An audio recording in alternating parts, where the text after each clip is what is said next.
Ben, je vois un rapport de force effectivement violent, mais en même temps, comme spécialiste, disons, de la violence des riches, je dis que qui sème la misère récolte la colère. C'est-à-dire qu'à partir du moment où les travailleurs d'Air France ont subi, depuis que le PDG, Monsieur Alexandre Begougne de Juniac, a pris ses fonctions en 2011, il y a eu déjà 10 000 salariés qui ont été mis à la porte, enfin licenciés. Là, c'est 2900. Et vous n'êtes pas sans savoir qu'il y a une petite réserve de 5000 salariés qui seront licenciés après les élections présidentielles de 2017 pour ne pas gêner des candidatures qui iraient dans le sens des intérêts de l'oligarchie. Mais ce que je veux essayer de montrer, c'est que si vous voulez, les travailleurs aujourd'hui sont traités de coûts, de charges, de dépenses, de ressources, de matières premières, de ressources productives dans le parc des avions d'Air France. Et à partir du moment où la violence des riches, qui, elle, n'est pas visible, c'est ça qui est intéressant, c'est que cette violence de ceux qui veulent supprimer le SMIC en France, qui trouvent que les travailleurs coûtent toujours trop cher. C'est une violence qui se passe dans le huis clos, dans les salons feutrés de l'entre-soi des beaux quartiers, qui n'est pas visible. Et les travailleurs, c'est regrettable, mais c'est comme ça, ils n'ont pas d'autre moyen que celui qu'ils ont mis en œuvre là. Et ce qui est extraordinaire, pour moi, c'est l'hystérie médiatique qui s'est emparée de cette affaire et qui, au final, stigmatise les travailleurs. Et enfin, le roi est quand même nu. Hein, voilà, il y a une image forte de ce point de vue. Mais les travailleurs sont, de cette façon-là, criminalisés, stigmatisés. Si vous voulez, c'est un petit peu, alors je veux pas du tout, c'est pas pour me mettre en avant, mais si vous voulez, avec mon mari, par exemple, on est très souvent taxé de populiste. Hein, avant de discuter de notre travail, on est taxé de populiste. Parce que simplement, on revendique une société avec plus de justice et moins d'inégalité. C'est quand même pas grave, vous pouvez pas me dire, docteur. Hein. Eh bien, moi, je leur dis à tous ces gens qui défendent les intérêts, comme M. Valls l'a fait, les intérêts des puissants, de l'oligarchie à laquelle il appartient, moi je dis que ce sont des bourgeoisistes, que ce sont des militants du système néolibéral et que les travailleurs, ils défendent aussi leurs intérêts et leur droit à simplement vivre normalement sur cette terre où ils sont de passage comme nous tous. Par rapport à cette idée de tout le monde est à peu près d'accord sur l'idée d'une violence qu'on essaye de nommer chacun à sa façon, eh bien nous, avec mon mari, nous proposons des lunettes très spécifiques aux téléspectateurs, c'est-à-dire nous analysons à partir de nos enquêtes sociologiques une véritable guerre de classe que mènent les plus riches contre les peuples. Et là où je ne suis pas d'accord avec vous, c'est que les plus riches, les plus puissants s'adaptent parfaitement aux nouvelles technologies et au développement technologique d'une société qu'ils s'accaparent.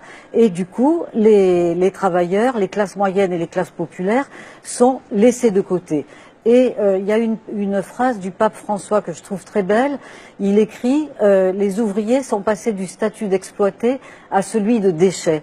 Et c'est cette notion, comme j'ai dit tout à l'heure, de coûts, de charges, de déchets, de parasites, de parias, de voyous.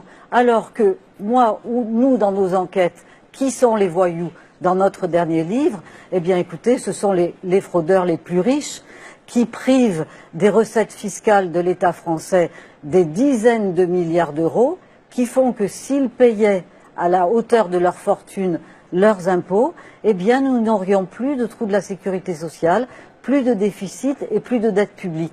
Donc vous voyez cette idée d'une guerre des riches avec des armes très diverses, dont des armes économiques, des armes idéologiques, des armes linguistiques, toutes sortes d'armes, même la corruption de la pensée à travers la corruption du langage, font qu'on en arrive à des situations d'incohérence, de violence, qui sont difficilement maîtrisées, mais que c'est à nous, intellectuels ici grâce à vous, Frédéric, d'essayer de déconstruire et de reconstruire d'une façon honnête et calme. On leur demande de consentir, d'être assujettis aux diktats des actionnaires qui veulent toujours plus de dividendes. Cette scène est absolument bouleversante parce qu'en réalité, on nous met en contact, cette femme, avec des cadres qui ne sont pas responsables directement de la situation et du coup, il n'y a pas de dialogue possible. Et ce qu'on sent très bien dans ce soir avec ces images, c'est qu'il y a une colère extrêmement profonde je pense de tout le peuple français, puisque vous savez que la concentration des richesses en quelques mains est absolument énorme, puisqu'il y a 85 individus sur la Terre qui concentrent autant que la moitié de la planète. L'année prochaine, ce sera 60 Crésus. Donc, on va dans une espèce d'enfer épouvantable pour les classes populaires, et cette femme, elle le sait, et elle est désespérée. À la suite des licenciements de Continental, et je m'arrête, aujourd'hui, 6 ans après, il y a 500 personnes qui sont toujours au chômage, il y a eu 10 suicides et 300 divorces. Elle est où la violence ? Le néolibéralisme est absolument dans toute l'Europe. Le néolibéralisme est mondialisé, c'est-à-dire qu'on a véritablement une classe sociale qui occupe tous les sommets de tous les États, de tous les pouvoirs. Et la vraie violence, que je voudrais dire, juste pour terminer pour ce qui me concerne, pour moi la vraie violence, c'est que justement vous avez Monsieur Hollande, Monsieur Valls, qui se sont fait élire, enfin en tout cas pour Monsieur Hollande, sur des valeurs de gauche. Mon principal ennemi, c'est la finance, tous les engagements qu'il a pris et qu'il n'a pas tenus, et qui aujourd'hui sert la soupe aux plus riches, au patronat, aux entreprises, en tout cas aux plus riches, et au contraire, et traite les salariés en colère de voyous, c'est inacceptable.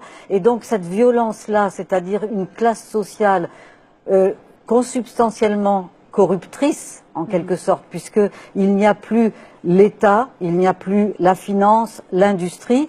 Maintenant, c'est une classe qui coiffe l'ensemble de tout cela et qui concentre toutes les formes de richesse et toutes les formes de pouvoir. Et ça, c'est la vraie violence que nous avons à vivre aujourd'hui dans la société. Oui, je trouve que toutes les innovations technologiques et ce que vous appelez la bureaucratie, et qu'on pourrait appeler aussi la technocratie, tout dépend comment on les utilise. Et pour nous, la bureaucratie, la technocratie à l'échelle de l'Europe, c'est une façon de tuer la démocratie. C'est-à-dire, ça met un écran de fumée qui vient empêcher la communication entre les citoyens et les oligarques qui aujourd'hui occupent toutes les institutions comme le FMI, qui ne sont pas des institutions élues, qui sont des institutions qui sont créées par les oligarques pour défendre leurs intérêts à l'échelle du monde.